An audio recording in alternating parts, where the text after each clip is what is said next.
Bonjour à toutes et à tous et bienvenue à ce nouveau Good Morning Market. Nous sommes le mardi 19 mai 2020 et les indices américains ont retrouvé des couleurs hier et ce sont grâce aux nouveaux espoirs concernant des essais qui seraient visiblement encourageants concernant la découverte d'un vaccin contre le coronavirus. Alors dans ce contexte-là, le S&P 500 a bondi de 3,15%, le Dow Jones a gagné 3,85% et le Nasdaq a progressé de 2,44%. Le Russell 2000, quant à lui, a gagné près de 6%.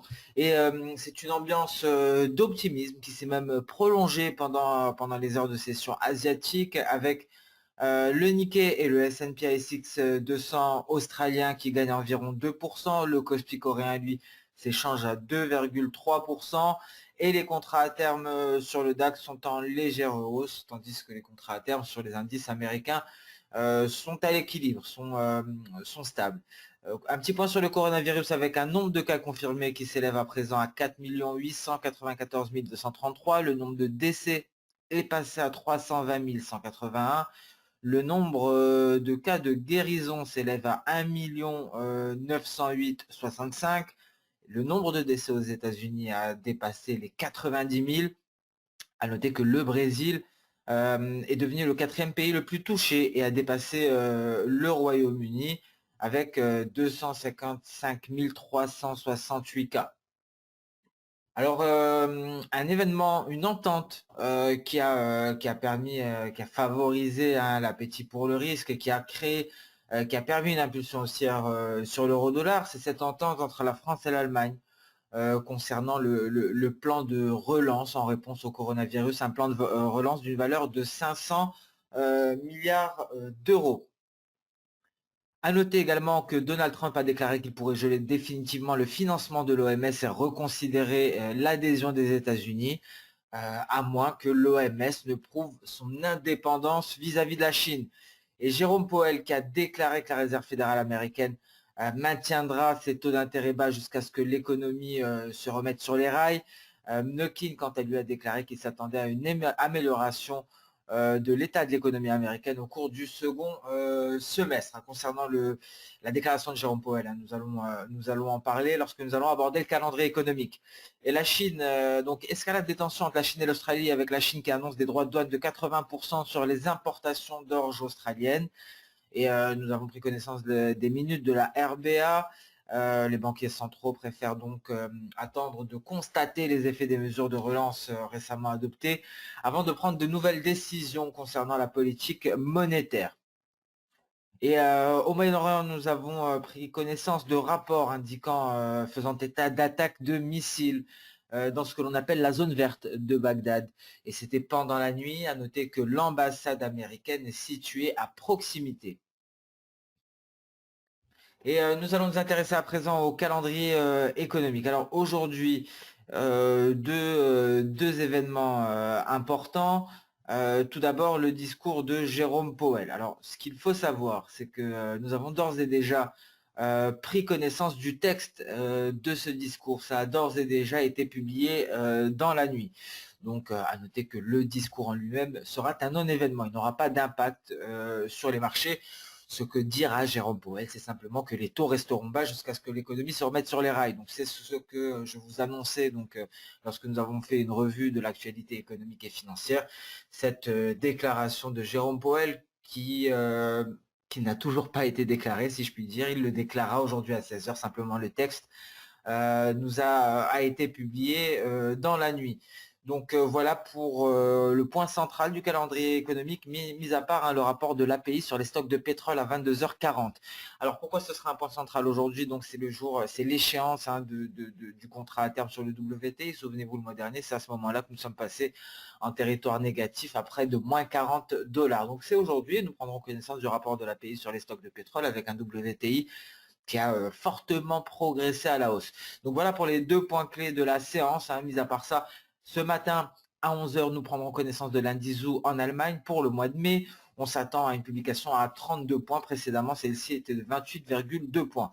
Dans l'après-midi, outre-Atlantique, à 14h30, nous prendrons connaissance des permis de construire en provenance des États-Unis pour le mois d'avril. À la même heure, nous prendrons connaissance des mises en chantier également pour le mois d'avril. Et ensuite, voilà les deux événements que nous avons d'ores et déjà abordés. Le discours de Jérôme Powell à 16 heures. Jérôme Powell qui devrait affirmer que les taux resteront à des niveaux bas jusqu'à ce que l'économie US se remette sur les rails. Et à 22h40, rapport de l'API sur les stocks de brut hebdomadaires. On s'attend à une destruction de stock à hauteur de 0,5 millions de barils. Donc moins 0,5 millions de barils attendus pour la semaine précédente. Je vous rappelle que cela concerne la semaine passée. Nous prendrons également connaissance de certains résultats d'entreprise, dont à noter, et les plus notables seront avant l'ouverture du marché. Nous avons Walmart, nous avons Home Depot, Advance Auto Parts, notamment concernant les résultats d'entreprise. Alors ceci étant dit, nous allons passer sans plus tarder sur les indices boursiers et nous allons donc faire un point tout d'abord sur le DAX en données hebdomadaires. Le DAX il parvient à s'affranchir des 10 900 points et qui repart en direction ici de cette oblique haussière. Donc des indices qui sont portés par les espoirs pas de la découverte d'un vaccin, mais d'une avancée notable pour la découverte d'un vaccin, étant donné que 2 doses ont permis de créer des anticorps. Donc voilà, grosso modo, je ne suis pas spécialiste, mais voilà ce qui crée l'enthousiasme sur les marchés, que ce soit sur les marchés européens, même sur les marchés américains devant vous. Le Dow Jones en données hebdomadaires, un Dow Jones qui est presque très exactement sur le bas de son nuage en données hebdomadaires, qui parvient donc à s'affranchir des 24 400 points, donc un Dow Jones actuellement en train de tester son bas de nuage, qui est la prochaine résistance avant le seuil psychologique majeur des 25 000 points. Nous allons passer sur des données plus courtes, notamment du journalier ici sur le DAX, et très intéressant ici de noter tout d'abord que le DAX est sorti de son nuage par le haut et que le DAX est actuellement en train de tester cette oblique haussière. Alors, d'où nous provient cette oblique haussière? Pour rappel, celle-ci relie les points bas depuis le 12 février 2016. Depuis le 9 février 2016, pardon, donc c'est une oblique de long terme. Son franchissement est un signal fort et au moment actuel, nous sommes en train de la franchir visiblement. Donc voilà, je viens de l'ajuster et nous allons faire face aux 12 270 points. C'est un palier de Kijun. Donc voilà pour la situation technique concernant le DAX. Nous avons bel et bien franchi cette oblique haussière, je viens de la réajuster, elle avait été décalée, et donc nous poursuivons en territoire positif en direction des 11 270. Alors que nous dit le H4? Alors attention tout de même ici, si on ne parvient pas à dépasser le précédent sommet, celui du 30 avril 2020, cela pourrait être une annonciation, un premier indice d'un repli plus conséquent. Alors, on peut constater ici, donc pour une meilleure visibilité, j'ai ajouté des ellipses jaunes qui vous permettent donc de distinguer les différents éléments d'une figure chartiste beaucoup plus large. Alors ici au milieu, cela pourrait s'apparenter à la tête d'une épaule tête-épaule complexe. Donc voici la tête et nous avons deux épaules à gauche et deux épaules à droite avec une ligne de cou à pente positive. Donc encore une fois, ce n'est qu'une hypothèse. Il y a du travail qui est effectué par le DAX depuis le début du mois d'avril aux alentours de cette zone. On pensait au début à un range, mais visiblement cela commence à ressembler à une figure chartiste et plus particulièrement à une épaule tête-épaule complexe avec deux épaules à gauche et deux épaules à droite. Alors depuis le franchissement d'F3, les stratégies baissières sont à privilégier. Attention tout de même, nous sommes revenus assez haut. En cas, si on arrive à marquer un top supérieur au précédent, c'est-à-dire au-dessus des 11 275, cela invaliderait cette potentielle figure et cela donc nous ramènerait vers des perspectives haussières. Donc attention à tout franchissement de ce niveau, le précédent sommet qui invaliderait cette figure. En revanche, tout franchissement de nuage serait un signal fort de vente, car celui-ci permettrait également de franchir la ligne de coup. Donc à noter également cet élément-là, qui serait déterminant et qui nous procurerait un signal de vente. Donc un signal d'achat qui nous serait fourni en cas de franchissement des 11 265, en cas de nouveau sommet, des perspectives baissières en cas de franchissement du nuage, plus largement en cas de cassure de la ligne de coup, ce qui nous donnerait un objectif théorique très éloigné dans ce cas-là. Donc prudence à cette formation chartiste en cours qui est décelable en données H4. À quoi cela ressemble-t-il en données H1? Alors en données H1, très impressionnant cette hausse du DAX. Nous avions eu une première indication d'un retournement haussier. Ici, avec cette pseudo-épaule, tête-épaule inversée, qui n'était pas parfaite, mais qui avait bel et bien joué son rôle avec une ligne de coup à 10 500 points. Nous sommes même passés au-dessus d'F1, invalidant ainsi les perspectives baissières en données H1. Nous allons ajouter Ishimoku à cela. Ishimoku que nous utiliserons comme un repère. À noter ici le gap breakaway, le gap de rupture qui nous a permis de nous affranchir du nuage.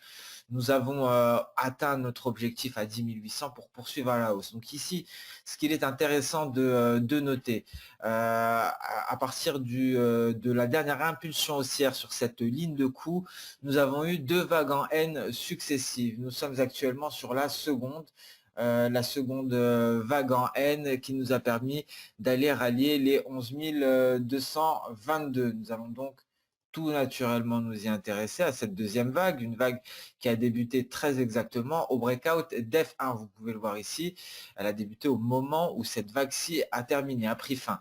Donc nous allons prendre le début du mouvement, prendre le top intermédiaire, le creux intermédiaire, et cela nous donne les éventuels niveaux à aller chercher en cas de poursuite de la hausse, en cas de franchissement des 11 222. On peut déceler ici une grosse résistance aux alentours des 11 310 points.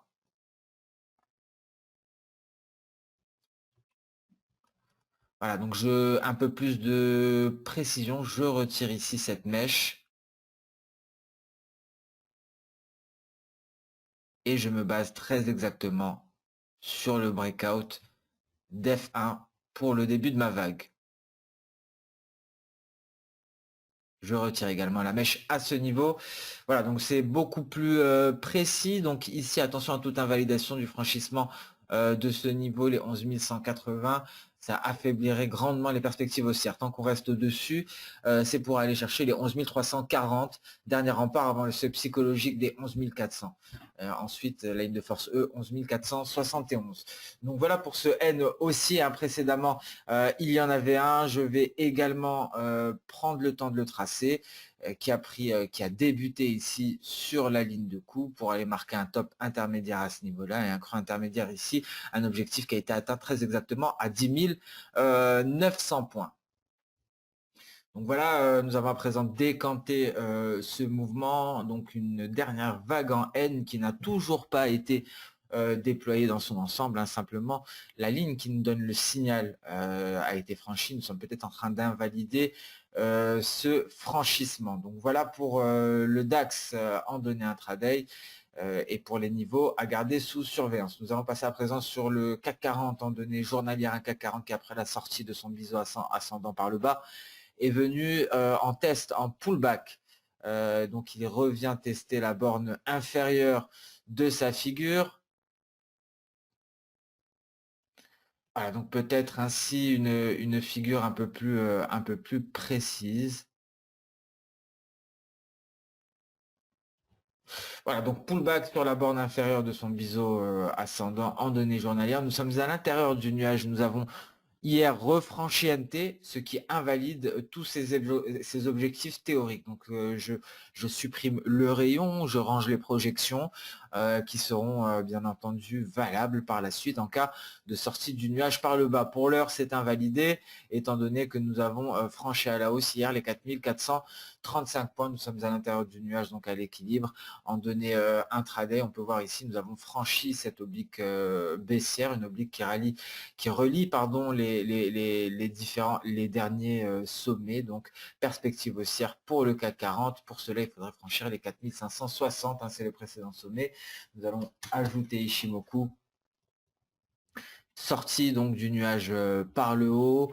Par la suite, et donc avec une lagging span, pardon, qui a le champ libre, cela valide à peine le signal, un éventuel pullback vers la Tenkan, et donc des perspectives qui sont clairement haussières ici pour le CAC 40. À l'image du DAX, nous avons un N haussier qui a débuté à la Kijun avec un top intermédiaire et un creux intermédiaire. Tous les objectifs ont déjà été atteints. J'affiche le rayon. La dernière ligne de force est actuellement un support, c'est les 4500 points.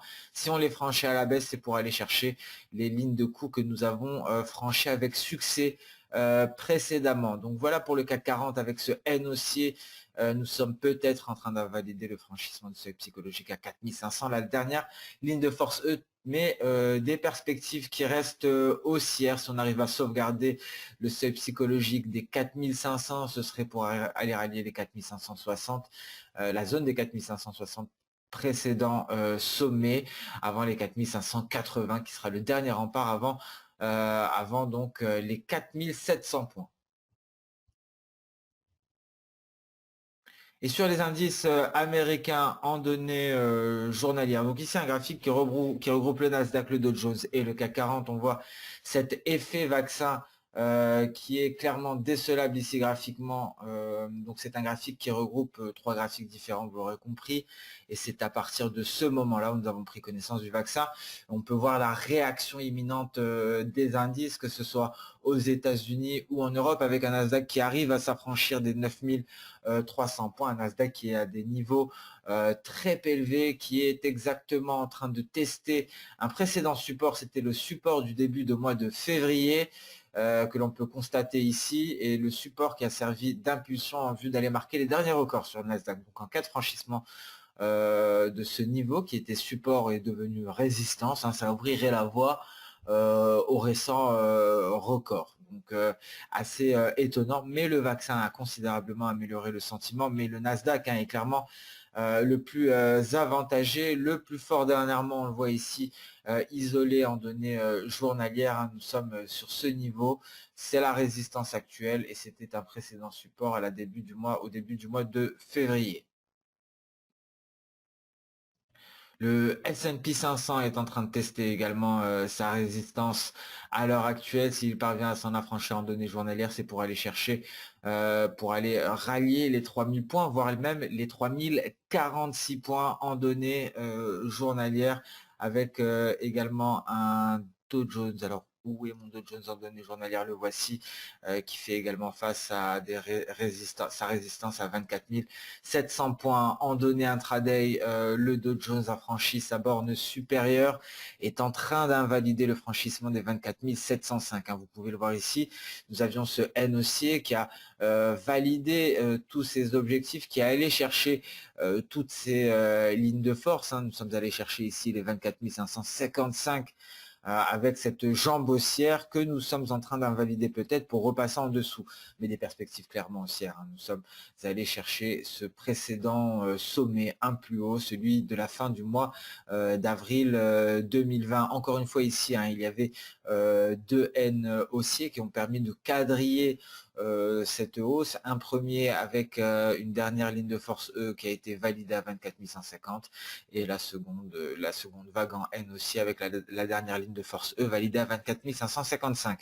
Pour le S&P 500, même topo, deux vagues en N, une première mineure, une seconde majeure. Nous avons atteint la dernière ligne de force du N majeur à 2957. Et pareil pour le Nasdaq, un N mineur, un N majeur. Et nous avons atteint donc la dernière ligne de force E du N majeur à 9397, donc grosso modo à 9400 points, et on est en train de repartir à la baisse. Et donc s'il y a un repli, ce serait pour aller chercher les précédentes lignes de force. Nous allons passer sans plus tarder sur le marché des matières premières. Nous allons débuter par le gold.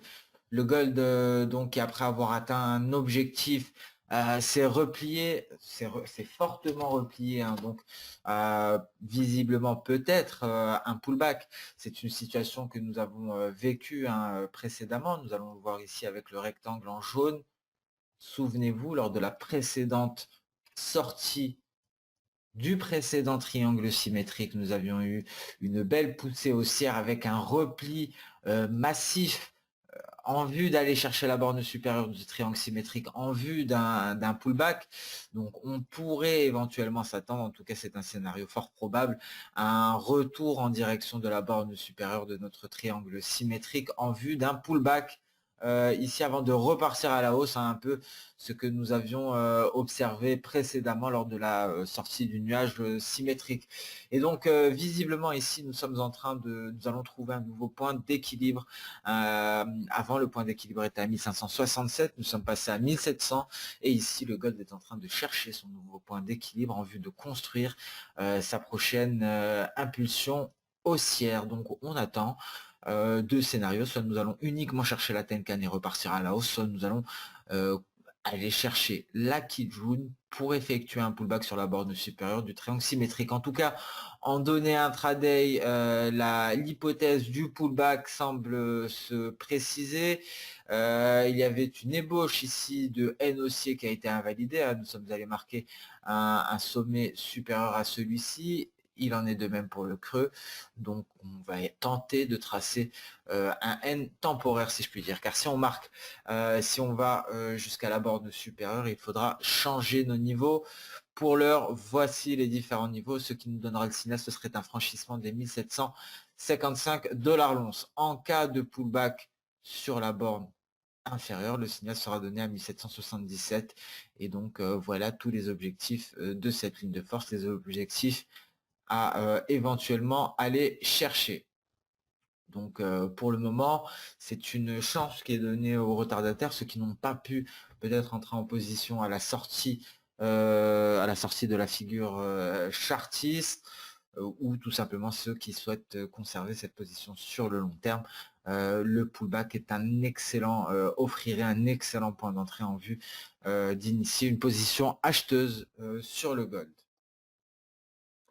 Donc voilà pour le gold et le pétrole. Le WTI qui est allé se hisser, qui est même allé tester les 33,15 $. Nous sommes aux alentours des 31,90 actuellement. Donc des N aussi également, encore une fois, qui se sont succédés.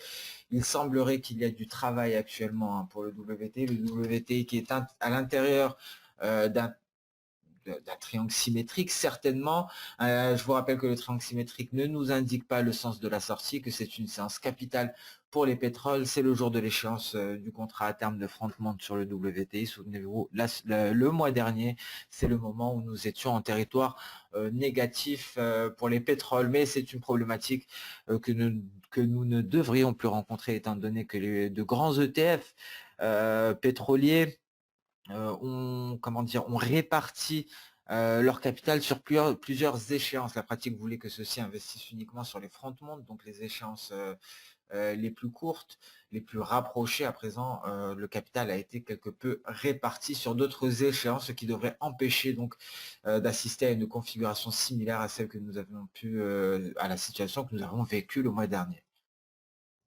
Donc une séance capitale pour les pétroles avec la publication des stocks, mais également l'arrivée à échéance du contrat front-monte, du contrat à terme. Un mot également sur l'argent, car nous avons parlé de l'or, mais l'argent également, hein, est sorti de sa figure chartiste par le haut et a même surperformé l'or. L'argent qui est encore loin d'effectuer un pullback, qui est en train de tenter de consolider aux alentours de sa Tenkan après avoir atteint la dernière ligne de force E à 17,58 de ce N haussier. Un N haussier, hein, qui a débuté très bas pour aller marquer un top intermédiaire au niveau de la SSB, un creux intermédiaire au niveau du haut du nuage, et donc un objectif qui a été atteint, une ligne de force E qui correspondait à peu près ici à un palier de SSB. Nous allons passer à présent sur le marché d'échange, hein. Beaucoup de volatilité sur l'euro-dollar, mais également sur le dollar index qui s'est fortement replié, un repli qui se poursuit et qui pourrait aller jusqu'à ce niveau de SSB, les 99 220, 99 218. Et donc cette entente entre la France et l'Allemagne a poussé l'euro-dollar à la hausse, un euro-dollar qui va tenter ici de tester cette oblique baissière qui rallie les différents sommets depuis le 26 mars 2020. Donc je vous rappelle que cette oblique baissière est renforcée par un nuage journalier. Donc peut-être que cette oblique baissière serait un excellent point de vente et donc c'est un biais vendeur que nous allons étayer par la vision hebdomadaire. Donc ici, l'euro-dollar en données hebdomadaires, nous avons des speedlines et nous étions sur le niveau ici de F1. Donc à noter que ce niveau a été franchi à une seule reprise lors de la volatilité extrême sur l'euro-dollar, un franchissement qui a été invalidé immédiatement la semaine suivante. Donc nous avons un nuage qui est tout de même en renfort. En plus d'avoir F1, le nuage est là pour empêcher toute percée haussière et c'est même le nuage qui nous avait permis de réintégrer ici lors de la seconde semaine du mois de mars, de réintégrer et de repasser en dessous de F1. Nous sommes en cours de test de F1 et nous avons d'autres éléments qui pourraient modérer cette tentative haussière. Cela est visible également en journalier avec cette oblique baissière qui rallie les différents sommets et qui est renforcée par le nuage. Donc le tout sera de capter un point haut en vue d'initier un ordre à la vente. D'un point de vue technique, nous sommes en train de tester un niveau qui a peu de chances de céder, mais attention, on pourrait aller jusqu'au 1,0985 pour aller tester le bas du nuage. Donc il n'est pas dit que la hausse de l'euro-dollar se stoppe à 1,0955-56. Donc sur cette oblique haussière, on pourrait assister à la formation d'une mèche supérieure après un test du bas du nuage. Donc le tout sera de déceler le point de vente en vue d'aller chercher ce point d'équilibre aux alentours des 1,0820. Alors à présent un mot sur l'USD4 qui profite de la percée du pétrole, qui en profite largement en vue d'aller tester la borne inférieure de son triangle rectangle. Alors une borne inférieure qui correspond ici à ce niveau NT, les 1,3856. Alors attention, en cas de franchissement, de clôture en dessous de ce niveau, ce serait un signal de vente, un signal de retournement baissier. Et cette fameuse baisse de l'USD4, je vous le rappelle, nous avons mis ces traits ici afin de s'en souvenir. Une baisse de l'USD4 viendrait de pair avec une percée haussière des pétroles. Donc toute cassure ici de la borne inférieure de ce triangle symétrique serait un signal de vente sur l'USD4 et un signal d'achat sur les pétroles. Cela signifierait que le pétrole s'est affranchi de sa résistance et devrait poursuivre à la hausse, ce qui invaliderait également très certainement sur le pétrole un semblant de figure chartiste. Donc le SDK et le pétrole, je vous le rappelle, sont liés entre eux par une corrélation négative, étant donné que le Canada est un des grands producteurs pétroliers, notamment par les sables bitumineux. Donc corrélation négative entre le SDK et les pétroles. Mais attention, en cas de rebond ici pour aller chercher la borne supérieure sur le SD4, cela se traduirait par un repli du pétrole. Donc il faut rester prudent. Est-ce que le SD4 va franchir aujourd'hui, voire demain, la borne inférieure lors du test en cours, le test de la borne inférieure? On peut s'y attendre, nous y sommes très proches. Ou est-ce que l'USD4 va rebondir pour aller tester la borne supérieure? Donc c'est la question. Si l'USD4 rebondit, cela voudrait dire que le pétrole devrait se replier pour aller s'éloigner des sommets actuels. Donc une séance qui devrait être capitale pour les pétroles et l'USD4, voire même demain également. Donc nous suivrons avec attention cette formation chartiste sur le SD4 qui devrait nous indiquer l'évolution future des pétroles. Et l'AUD-NZD qui est allé chercher la ligne de force V après avoir atteint la ligne de force N de ce N haussier. Donc nous sommes quasiment neutre dans ce range entre N et V. Un franchissement de V, ce serait pour aller chercher NT. Un franchissement de N, ce serait pour aller chercher E.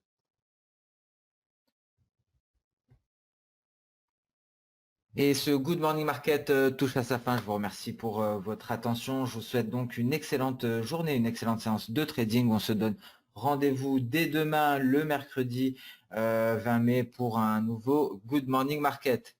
Merci beaucoup pour votre fidélité et à demain. Au revoir.